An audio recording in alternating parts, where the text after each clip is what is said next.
Assalomu alaykum hammaga. Keyingi bemorimiz Kemalova.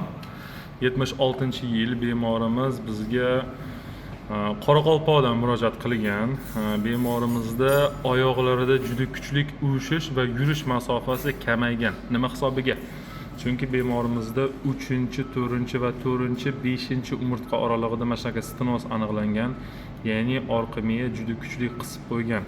Endi orqa miya siqilgan bo'lsa, pastga hech qanaqa impuls o'tmaydi.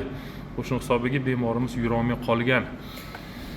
Tak, mana bu yerda ko'rishingiz mumkin. Mana shu qora dog' joylar, shu qisilgan joylar. Bu tomonlama ko'rishingiz mumkin. Mana orqa miya bizda shunaqa tumaloq bo'ladi. Mana chiqadigan nervlar ko'rinib turibdi. Lekin muammo joyiga olib tushsak, mana bu yerda kichkina bo'lib qolganda, mana orqa miya kichkina. Va shu joyda ham mana kichkina bo'lib qolgan. O'ngga chiqadigan nerv soyasi ko'rinib turibdi. Chapga chiqadigan nerv umuman ko'rinmay qolgan.